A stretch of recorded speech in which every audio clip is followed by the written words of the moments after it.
कोई अपनी आवाज उठाएगा उसको देश विरोधी घोषित कर दोगे, धर्म विरोधी घोषित कर दोगे। इस प्रथा से क्या देश आगे बढ़ सकता है? एक ऐतिहासिक प्रमाण बता रहा हूं जी, खत्म करते हुए ऐतिहासिक प्रमाण बता रहा हूं। राम प्रसाद बिस्मिल जी ने आजादी की लड़ाई के लिए हिंदुस्तान रिपब्लिकन एसोसिएशन बनाया चारे, लेकिन जब उन्हें लगा कि एक धर्म के लोग या एक जाति के लोग या एक क्षेत्र के लोग आजादी की लड़ाई को नहीं लड़ सकते, तो 1928 में शहीद आजम सरदार भगत सिंह जी ने उसमें सोशलिस्ट वर्ड जोड़ा। हिंदुस्तान सोशलिस्ट रिपब्लिकन एसोसिएशन क्यों बनाया? क्योंकि जब हम मिलकर रहेंगे तभी देश आगे बढ़ सकता है। और मुझे पूरा ऐसा लगा जब मैंने सत्ता पक्ष को सुना कि वो राजनीतिक एजेंडे के जरिए सिर्फ मुसलमानों को टारगेट करते हुए इस बहस को लाना चाहते हैं, उनके पीछे उनका कोई और तर्क नहीं। सभापति जी, खत्म करते हुए मैं ये कह रहा हूं, आज का नौजवान अपना हक मांग रहा है, आज की बेटियां उड़ान चाहती है, उनके लिए सरकार पे क्यों योजना नहीं? बस इसी एजेंडे में फंसा के लगातार वो देश के नौजवानों को चलना चाहते हैं, ये ज्यादा दिन चलेगा नहीं। धन्यवाद सभापति महोदया।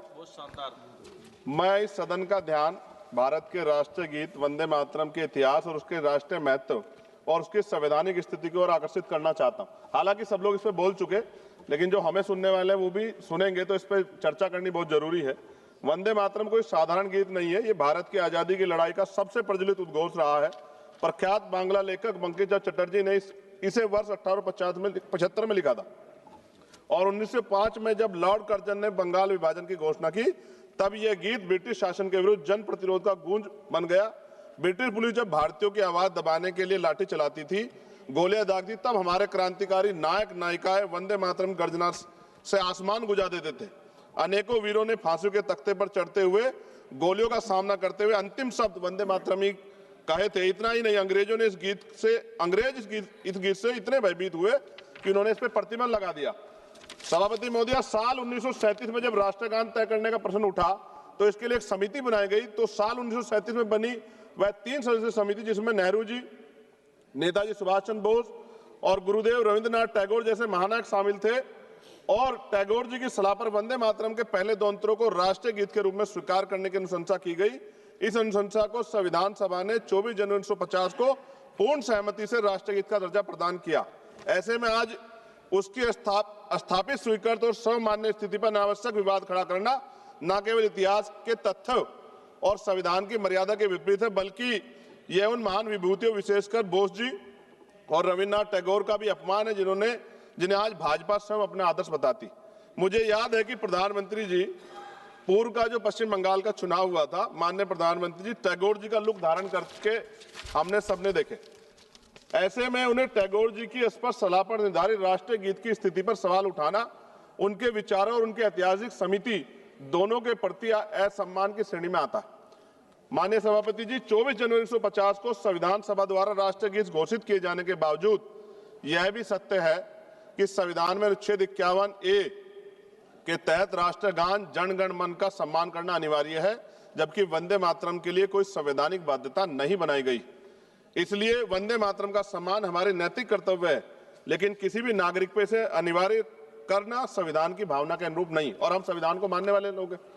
हमारे महान स्वतंत्रता सेनानियों ने एक ऐसा भारत चाहा था जहां देशभक्ति, स्वतंत्रता और सबकी आस्था तीनों का सम्मान साथ साथ रहे। वंदे मातरम इस देश की आत्मा में बसता है, परंतु देशभक्ति को किसी एक नारे, एक गीत या एक प्रतीक तक सीमित करना भी उचित नहीं।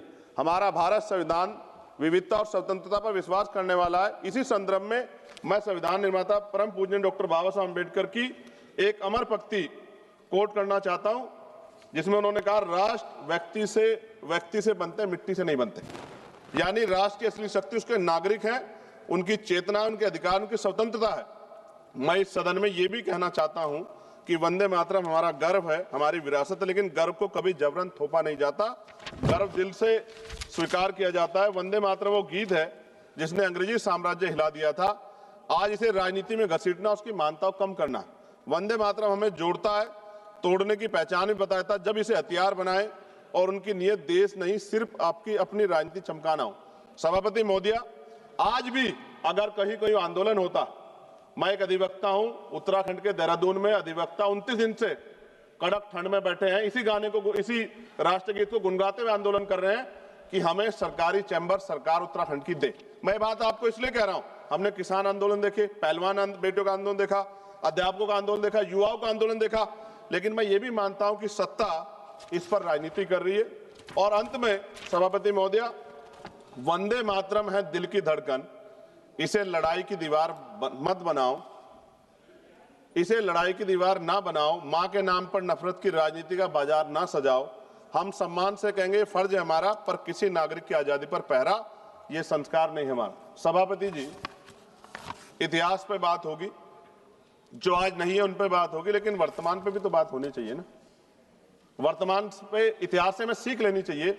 आज क्या हाल है देश के, बुनियादी सुविधाएं लोगों को नहीं मिली, रोटी कपड़ा मकान की व्यवस्था नहीं है, और जुल्म जाति अन्य अत्याचार दलितों पे, पिछड़ों पे, मुसलमानों पे, आदिवासियों पे लगातार जारी। और कोई कहने सुनने वाले जब भी कोई अपनी आवाज उठाएगा उसको देश विरोधी घोषित कर दोगे, धर्म विरोधी घोषित कर दोगे। इस प्रथा से क्या देश आगे बढ़ सकता है? एक ऐतिहासिक प्रमाण बता रहा हूं जी, खत्म करते हुए ऐतिहासिक प्रमाण बता रहा हूं। राम प्रसाद मिस्मिल जी ने आजादी की लड़ाई के लिए हिंदुस्तान रिपब्लिकन एसोसिएशन बनाया चाहे, लेकिन जब उन्हें लगा कि एक धर्म के लोग या एक जाति के लोग या एक क्षेत्र के लोग आजादी की लड़ाई को नहीं लड़ सकते, तो 1928 में शहीद आजम सरदार भगत सिंह जी ने उसमें सोशलिस्ट वर्ड जोड़ा। हिंदुस्तान सोशलिस्ट रिपब्लिकन एसोसिएशन क्यों बनाया? क्योंकि जब हम मिलकर रहेंगे तभी देश आगे बढ़ सकता है। और मुझे पूरा ऐसा लगा जब मैंने सत्ता पक्ष को सुना कि वो राजनीतिक एजेंडे के जरिए सिर्फ मुसलमानों को टारगेट करते हुए इस बहस को लाना चाहते हैं, उनके पीछे उनका कोई और तर्क नहीं। सभापति जी, खत्म करते हुए मैं ये कह रहा हूं, आज का नौजवान अपना हक मांग रहा है, आज की बेटियां उड़ान चाहती हैं, उनके लिए सरकार पे क्यों योजना नहीं? बस इसी एजेंडे में फंसा के लगातार वो देश के नौजवानों को चलना चाहते हैं। ये ज्यादा दिन चलेगा नहीं। मैं आपके माध्यम सरकार से कहना चाहता हूं कि बुनियादी मुद्दों पर चर्चा करें, बेरोजगारी पर चर्चा करें, महंगाई पर चर्चा करें, महिला सुरक्षा पे, सम्मान पे, उनके सशक्तिकरण पे चर्चा करें, और देश की तरक्की पे मिलकर कैसे आगे बढ़े इस पे चर्चा करें। बहुत बहुत धन्यवाद। जय भीम, जय भारत, जय संविधान, जय मंडल, जय जोहार। धन्यवाद सभापति महोदय।